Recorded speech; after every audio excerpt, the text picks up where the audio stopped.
Welcome back to YouTube Unpak Story bersama saya Dini Valdiani. Hari ini kita kedatangan tamu spesial, yaitu adalah orang nomor 1 di Universitas Pakuan. Tentu pada penasaran dong, pengen tahu siapa bintang tamu kita hari ini. Kita langsung aja, beliau adalah Rektor Universitas Pakuan yang baru, Profesor Dr. Rerpol Insinyur Haji Didik Noto Sujono. Kita sambut langsung Prof. Didik. Ya. Prof. Didik, apa kabar? Alhamdulillah sehat. Alhamdulillah, ya. Seneng banget ini akhirnya kita bisa kedatangan tamu spesial Prof. Didik di YouTube Unpak Story. Ini berarti pertama kalinya ya? Pertama kalinya Prof diundang di YouTube Unpak Story. Jadi banyak yang penasaran, Prof, pengen tahu siapa sih Prof. Didik ini gitu. Nah, supaya kita semua tahu sosok orang nomor 1 di Universitas Pakuan, maka gak apa-apa ya Prof, hari ini kita ngobrol-ngobrol santai. Iya, bisa. Prof, karena nama Prof panjang banget, boleh saya singkat jadi Prof Didik aja ya Prof ya, supaya santai. Baik, terima kasih. Prof, kita sedikit ngobrol-ngobrol mengenai Unpak Story dulu. Prof Didik ini tahu gak sih kita punya YouTube Unpak Story ini? Ya, saya tahu sih. Saya pernah sama Bu Dini sering dikirimkan di Unggul, Unpak Unggul ya, saya tahu. Ya. Oke, jadi di sini kita akan mengupas tokoh-tokoh yang penting gitu di seputaran Unpak. Nah, hari ini spesial edisinya Prof Didik. Jadi Prof Didik nggak apa-apa ya kalau kita silakan kupas tuntas. Baik, Prof, bisa diceritakan nggak sih Prof, gimana sih awal muasalnya Prof masuk ke Universitas Pakuan gitu? Oke, terima kasih. Jadi Bu Dini, saya sudah cukup lama ya di Universitas Pakuan, itu hampir 36 tahun. Saya masuk kurang lebih tahun 1985. Cukup lama sekali. Jadi kalau saya hitung-hitung hampir 36 tahun ya. Kemudian saya terus yang pertama kali memang saya tidak full di Pakuan saat itu karena saya masih bekerja di BPPT, Badan Pengkajian Penerapan Teknologi. Kemudian saya juga di situ baru kalau saya hari Jumat atau hari Sabtu ya saya itu ngajar di Universitas Pakuan, itu yang pertama kali. Dan kemudian adalah saya masuk pertama kali di Fakultas Teknik. Di situ sebetulnya pertama kali Fakultas Teknik di jurusan elektro ya, di program studi elektro itu pertama kali memang belum ada lulusannya. Di bagaimana bahkan sampai ketika bimbingan dan sebagainya pernah katakan bahwa situ saya itu pertama kali mengeluarkan sarjana di program studi elektro ya, karena di situ bukan ujian seperti diselenggarakan oleh Universitas Pakuan, namun juga diselenggarakan karena kita ujian negara. Jadi cukup berat saat itu untuk menjadi lulusan di jurusan itu karena kita masih pengujinya masih semua dari ITB. Oh gitu. Ya. Prof sendiri S1, S2, S3-nya gimana sih Prof? Bisa diceritain? Saya itu S1-nya di Universitas Brawijaya di program studi elektro. Kemudian saya itu juga pada saat itu juga saya bekerja di BPPT ya, Badan Pengkajian Penerapan Teknologi, juga sekalian mengajar di Pakuan ya. Sebetulnya bukan Pakuan aja, ada beberapa di Universitas Bukadun, kemudian Universitas di Jakarta ya. Saya ngajar beberapa tempat karena saya juga hobi saya itu ngajar. Saya punya ilmu, saya manfaatkan untuk mengembangkan SDM terutama di beberapa lokasi di universitas itu sendiri. Kemudian di situ saya pada tahun 1887 itu sudah saya harus sekolah ke Jerman. Namun karena saat itu saya sudah masuk di menjadi jabat ya di eselon, kalau saya eselon 4 ya. Kemudian akhirnya saya batalkan. Kemudian tahun 1989 saya masuk dan saya itu menjadi pelaksana tugas di kepala bagian ya. Tapi saya tinggalkan, karena orientasi saya bukan jabatan, karena saya nggak mau ke jabatan dulu, karena orientasi saya harus sekolah dulu. Pada tahun 1989, mungkin saya koreksi, belum mendapat jabatan ya, itu masih eselon 4 ya. Nah kemudian tahun 1989 sampai tahun 1991 saya melanjutkan S2 saya di Jerman. Memang saat itu sekolah di Jerman paling sulit ya, paling sulit sekali saya akui karena lulusannya itu hampir hanya 5% yang lulus. Itu yang cukup ketat sekali di Jerman itu. 91 lulus, kemudian saya kembali ke BPT, juga kembali ke Universitas Pakuan, ngajar lagi. Kemudian saya start lagi tahun 1995 ya. kemudian masuk ke Pakuan lagi, dan kemudian melanjutkan program doktor saya tahun 1985 sampai 1989. Betul, efektif selesai. Karena sana itu saya termasuk lulusan yang tercepat ya. Di Jerman lulusan tercepat. Tapi karena sebetulnya saya 3,5 tahun itu hampir sudah selesai sebetulnya. Saya akhirnya kembali karena profesor saya bilang nggak ada lulusan Jerman di teknik kombinasi dengan ekonomi itu cepat sampai demikian. Akhirnya saya pulang tahun 1999, baru tahun 2001 kalau nggak saya dipanggil saya itu. Jadi karena beda lulusan di Jerman itu beda seperti di Indonesia. Kalau di sana itu kalau kita begitu saya lulus, maka disertasi saya itu disebarkan hampir seluruh Eropa. Dicek apakah ada kesamaan atau tidak, ada sanggahan atau tidak, agak cukup ketat sekali di sana itu. Dan saya akui memang di Jerman itu sama sebetulnya dimulai S1 S2 itu memang tidur saya kurang ya, bukan kurang, saya cukup itu 3 jam 4 jam. Jadi saya lakukan demikian karena memang saya tuh ingin mendapatkan suatu hasil disertasi atau tugas tesis yang bagus ya. Kemudian tahun 2001 baru saya lulus ya, dengan cukup bagus sekali ya di situ. Maka ada beberapa teman saya di Jerman itu dari 8 peserta di dalam peserta Sudin ya, 8 orang yang lulus saya aja. Dibayangkan aja yang lulus itu ya? Ketat sekali, jadi cukup sulit di sana itu. Dan saya cukup bangga sebagai orang Indonesia ya, saya bisa memberikan terbaik ya, hasil lulusan terbaik juga di situ. Maka saya bisa lulus di program doktor. Dan saya satu-satunya dari 8 orang yang bisa lulus di program doktor itu. Luar biasa, ya. Prof, waktu itu berarti Prof bawa anak-anak sama istri ya, juga? Alhamdulillah untuk S2 saya menikah baru di tahun 90-an, sehingga sempat pada waktu saya sekolah di Jerman, kebetulan yang saya dapat beasiswa dari DAD, Deutsche Akademische Austauschstudien, dan itu merupakan beasiswa langsung dari Jerman. Jadi seleksi cukup ketat sekali. Dulu itu kalau salah ada berapa ribu, yang diambilnya 22 orang di Jerman itu ya. Dan kemudian S3 karena sudah saya di Jerman, alhamdulillah wawancara lolos karena saya melanjutkan Jerman karena sudah basic saya itu adalah bahasa Jerman. Karena saya itu disertasi tesisnya itu pakai bahasa Inggris, bahasa Jerman, bukan bahasa Inggris. Bukan bahasa, dan sulit sekali bahasa Jerman, orang mengakui kalau di bahasa Jerman itu kan sulit sekali. Pernah satu kejadian saya ditawari setelah disertasi itu pada tengah jalan, misalkan 2 tahun ya, hampir 2 tahun saya ditawari bahasa Inggris, tapi saya akhirnya memutuskan pakai bahasa Jerman aja. Luar biasa, Prof. Prof, sedikit ini apa sih perbedaan memang Prof kuliah di Jerman sama di Indonesia menurut Prof sampai akhirnya memutuskan untuk mengambil beasiswa di Jerman? Kalau di Jerman tuh, kalau di Indonesia, di Jerman jauh ya, karena memang saya tuh di Jerman tuh terutama itu implementasinya itu karena by riset, jadi saya banyak risetnya di sana tuh. Itu beda demikian. Dan yang paling sulit ya, karena saya itu adalah yang saya ambil itu adalah kombinasi antara teknologi dengan manajemen. Ekonomi ya. Jadi manajemen teknologi. Jadi saya kombinasikan di situ, dan saya itu terus terang aja dari hasil itu, maka saya masuk kepada program studi Wirtschaftswissenschaften. Wirtschaftswissenschaften itu adalah program akuntansi ekonomi sebetulnya, kombinasi. Karena saya itu ditanyakan, sehingga bimbing saya ada bidang teknik energi dan juga bidang manajemen. Ada profesornya ada 2, profesor dari bidang ekonomi, ada profesor dari bidang energi. Itu yang saya lakukan, sehingga saya cukup senang sekali ya mendapatkan profesor yang terbaik, yaitu Profesor Oberling. Saya sangat senang sekali. Dan Profesor Oberling itu adalah profesor di bidang energi. Yang satunya adalah Profesor Jörg Exelmeier. Itu adalah profesor bidang manajemen.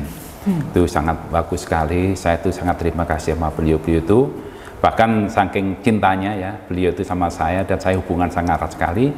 Bahkan sampai pulang ke Indonesia pun saya masih kerjasama dengan profesor saya, sampai mendirikan Universitas European Campus, Universitas Campus. Itu Kebetulan saya saat itu diminta jadi ketua yayasannya, di sana. Itu pengalaman saya internasional di bidang organisasi di internasional, ada di European University Campus itu sendiri. Baik, Prof. Tapi apa yang akhirnya memutuskan Prof untuk kembali ke Unpad gitu? Ya, itu yang pasti kan banyak yang meminang Prof gitu pada saat itu. Betul. Tadi memang saya tuh lihat basic saya aja. Pertama kali sudah ngabdi di Pakuan cukup lama ya. Jadi saya tuh memilih Pakuan itu adalah karena sesuai bidang saya, dan saya yakin Unpad akan menjadi yang terbaik di antara di universitas lain. Tapi kenyataan memang terjadi gitu loh. Jadi pilihan saya nggak salah pada waktu itu. Saya ingin mengabdi di masa tua saya di Universitas Pakuan. Itu yang jadi. Jadi feelingnya dari dulu udah. Jadi feeling saya udah ngomong ya, Pakuan itu adalah ini adalah universitas yang menurut saya pilihan yang terbaik. Oke, baik. Meskipun ada pada itu ada Ibnu Khaldun ya, saya dengan jurusan, tapi Pakuan adalah yang pilih. Ada universitasnya Jakarta juga. Saya milih Pakuan itu adalah karena saya feeling saya mengatakan Pakuan akan menjadi universitas terbaik gitu. Ya. Prof, ini banyak pertanyaan Prof. Setiap saya mengucapkan nama Prof, ini kan panjang banget. Ya. Ada di situ RELPOL. Itu apa sih Prof? Ya, kalau RELPOL itu sebetulnya adalah singkatan dari Realm Politik. Sebetulnya Realm Politik adalah gelar yang diberikan orang yang lulus di bidang Wirtschaftswissenschaften Fakultas Ekonomi di Jerman. Ada macam-macam, jadi kalau saya itu dikata polisi, tapi bukan sebetulnya itu.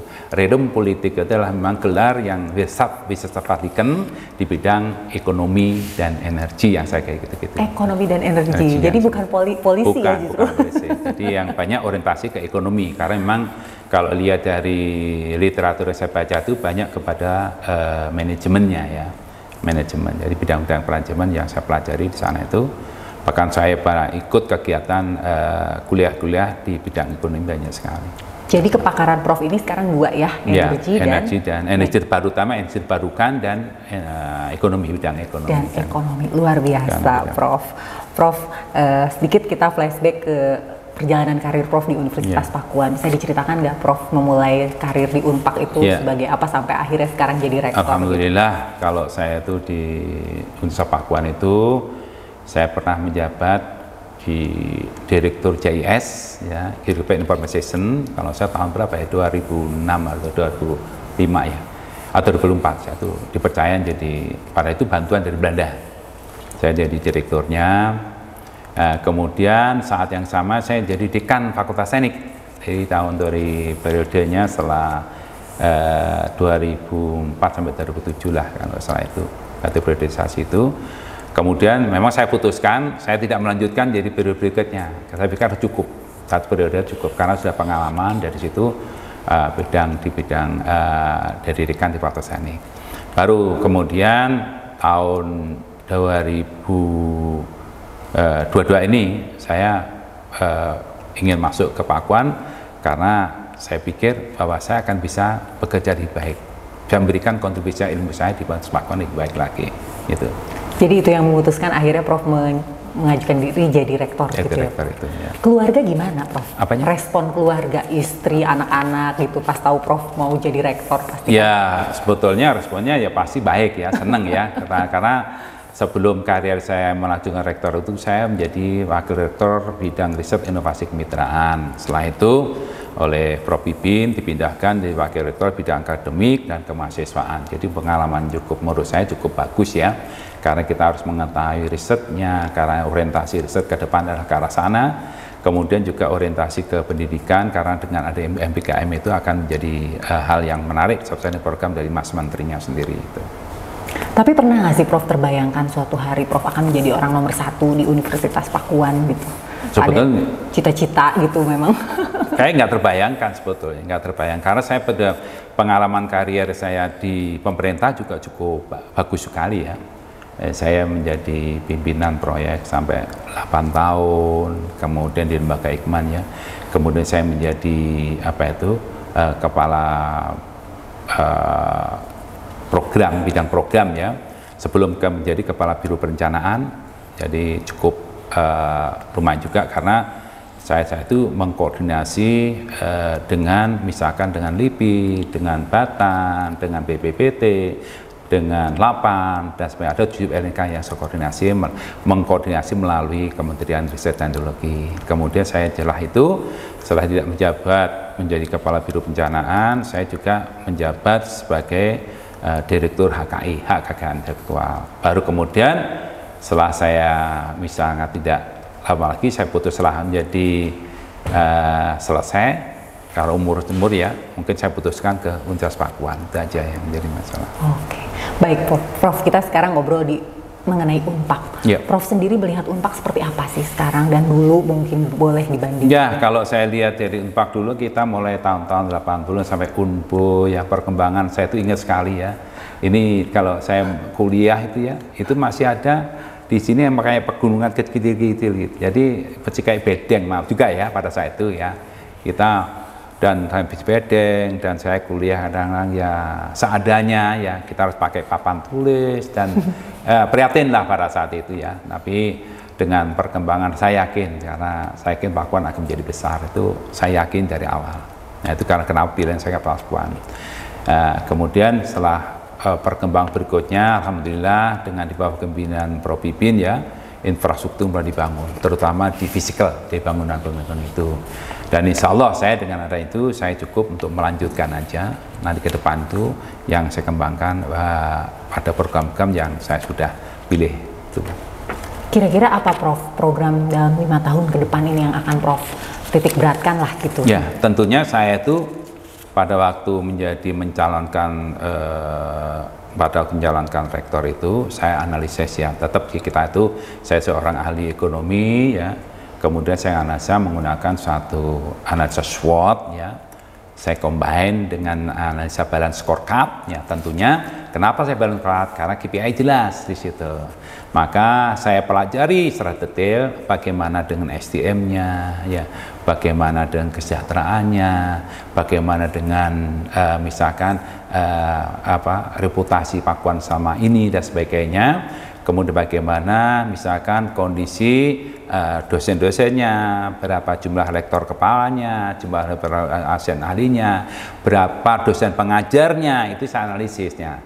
Nah, karena ke depan kalau kita menjadi universitas yang excellent, maka idealnya harus doktor semua ya, ke depan, dan lektor kepala atau guru besar kita tingkatkan. Itu yang saya katakan. Jadi program ke depan yang saya lakukan, kemudian juga saya analisa juga masalah kesejahteraan. Kesejahteraan itu menjadi kunci utama saya, karena yang penting bakal orang sudah sejahtera, maka insya Allah akan enak. Jadi akhirnya kita tidak tergantung dengan lain dan sebagainya. Kemudian yang program yang berikutnya saya akan lakukan bagaimana SDM, itu program SDM itu menjadi prioritas juga, SDM itu. Nah kemudian yang program lain ya, karena fisikal yang lain, maka saya akan karakter, terutama terus terang aja saya masih bermimpi ya, kita akan mengembangkan, membangun masjid yang sebelah ini ya, untuk itu karena pendidikan pusat, terutama pendidikan pusat daripada pendidikan karakter itu menjadi bagus sekali kalau kita itu. Dan kemudian yang lain kita akan mengembangkan misalkan publikasi ya, publikasi dan pusat-pusat unggulan yang saya akan lakukan ke sana. Publikasi menjadi program prioritas dari Kemendikbudristek ya, itu menjadi. Dan yang lain saya adalah mengembangkan kolaborasi. Kerjasama, kolaborasi, dan saya tidak mau nanti ke depan tuh di Universitas ada sekat-sekat, seperti ada dikotomi antara ada dosen PNS, dosen non ada yayasan, itu nggak ada lagi, jangan dikotomikan, itu nggak bagus ke depan tuh, karena mestinya ujung-ujungnya dosen PNS sendiri ada dosen Pakuan sebelumnya. Betul. Dosen Pakuan itu nggak ada, jangan terjadi, karena itu kita adalah satu bagian. Memang dalam seperti pemilihan rektor ada satu friction ya, tapi ke depan nggak ada. Saya akan lakukan semua siapapun ya, maka kita tujuan adalah bagaimana mengembangkan Pakuan menjadi lebih baik. Itu yang kita lakukan. Ada target nggak sih Prof gitu? Misalnya harus apakah kita nanti akan jadi kampus internasional atau gimana? Ya ada pastinya, contohnya aja. Saya akan mengembangkan misalkan kita itu tidak tergantung pada dana-dana yang berasal dari mahasiswa. Itu target saya. Jadi misalkan dana mahasiswa itu mesti kita jangan tergantung. Kemudian kalau bisa kita itu bagaimana memobilisasi potensi yang ada di Pakuan, mulai di tanah Cicujung, kemudian tanah yang lain, kemudian di potensi ini supaya nanti ke depan itu target 20% dari pendanaan itu disuplai dari wirausaha. Itu yang pertama. Jadi kita itu nanti memang pemikiran saya kalau misalnya Allah ridho ya ke depan itu bagaimana Pakuan ini bisa ada namanya dana abadi. Itu akan mensejahterakan dosen, staf juga, kemudian juga bisa untuk kebutuhan riset, bisa untuk kebutuhan bisa untuk beasiswa dan prasarana, itu kadang-kadang kayak gitu. Nah itu yang saya lihat itu terutama untuk kesejahteraan ya, kita akan tingkatkan insya Allah lah. Nanti kita akan kerjasama dengan yayasan bagaimana mensejahterakan, dan saya yakin mampu karena saya pernah hitung-hitung itu cukup untuk mensejahterakan, karena sudah di bawahnya Prof. Pipin itu sudah pengembangan itu adalah cukup luar biasa sekali, pengembangan gedung-gedung sekali. Nah saya sekarang mengisi, bagaimana mengisi yang terbaik di situ adalah masalah program studinya kita tingkatkan, publikasi kita tingkatkan, target terutama untuk misalkan saya harapkan nanti misalkan bukan pusat unggulan aja, jadi nanti KPKM membuat desain pusat-pusat misalkan laboratorium menjadi income generate. Itu jadi bagus sekali, saya pikir ya, salah satu income generate. Jadi supaya dosen-dosen itu berfokus untuk meneliti dan kita akan siapkan nanti untuk kebutuhan risetnya. Kemudian yang kedua, kita bagaimana di tempat kita itu ada program studi yang terakreditasi internasional.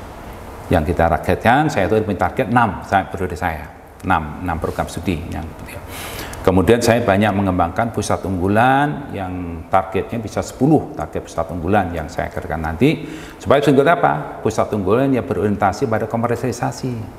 Jadi misalkan katakan kita potensi di MIPA ya, terutama di farmasi ya, kemudian teknik ya, bagaimana kembangan itu supaya jadi income generate juga di situ. Itu akan jadi bagus sekali ya. Kemudian juga dosen-dosen kita tuh hampir ada sekitar 70 orang ya, dosen pengajar. Itu sebetulnya nanti ke depan nggak boleh ada yang ada dosen yang punya kepangkatan. Dan kita tahu kepangkatan di ASN ahli yang rektor hampir seimbang.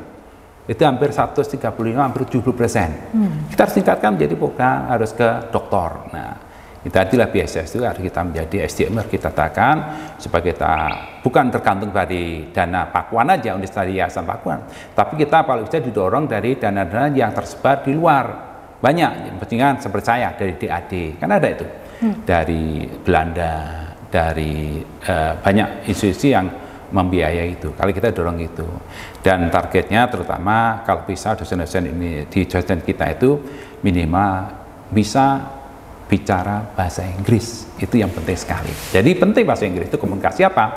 Tujuan nanti misalkan untuk mengembangkan misalkan berkomunikasi, karena target saya itu kolaborasi itu kita tingkatkan sampai level internasional nantinya itu kolaborasi itu, dan penelitian juga kayak gitu. Terutama program MPKM ya, kita harus fokus MPKM itu di Pakuan itu supaya nanti MPKM menjadi satu yang menarik itulah untuk kegiatan depan itu salah satunya. Nah itu saya kira Bu Dini. Baik, Prof. Ini kita bicara mengenai potensi ya. Sebenarnya di Unpad ini potensinya kan tinggi-tinggi ya, baik mahasiswanya maupun dosen. Tapi kadang-kadang saya sempat mengutip ucapan Prof. Bibin, banyak yang tidak percaya diri gitu ya. Kira-kira apa sih Prof? Kalau menurut Prof ada tips nggak sih supaya kita tuh pede gitu? Sebenarnya kemampuannya kalau saya lihat mahasiswa-mahasiswa kita ini nggak kalah ya Prof ya sama universitas negeri gitu.